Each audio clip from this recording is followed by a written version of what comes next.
Did the Germans or Israelis come close to finding him and or capturing him? So a very, very interesting, formally classified report by the Mossad was released in 2017 in Israel. And this details the entire effort by the Mossad to find and capture Mengele. And it really begins after the Eichmann case, or it begins with the Eichmann case, where the Mossad, Eichmann was the prime target for their operation in Buenos Aires, and Mengele was the secondary target.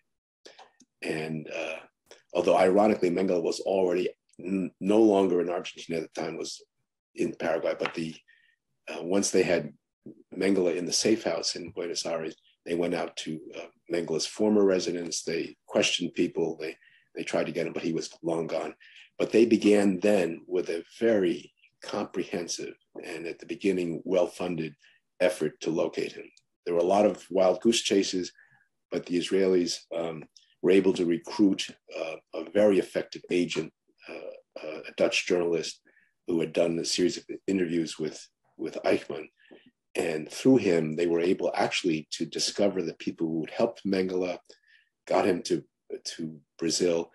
And it's almost certain that a team of Mossad officers confronted or witnessed Mengele within a few dozen meters in Paraguay in the summer of 1962.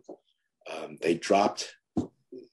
That operation was halted before anything could have been done for a number of reasons, not the least of which was so-called Operation Damocles, which was the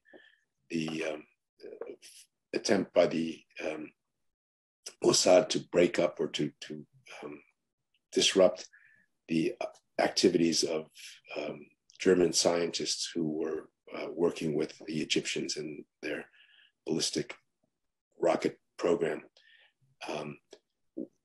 The Mossad caught again the chase, and in 1965 they were able to also almost get him, but that was the closest and the last time that they were within striking distance. Although they continued their operations until at some point in 1967, the Mossad really stopped their actions to try to find Nazi war criminals. And that lasted for about a dozen years until Menachem Begin became prime minister, and he resurrected and breathed new life into the effort of the Mossad to find Mengele. And they picked up again this search for Mengele, and continued to look for him even after his death in 1979, which they didn't know about until 1985 when a body was found in Brazil.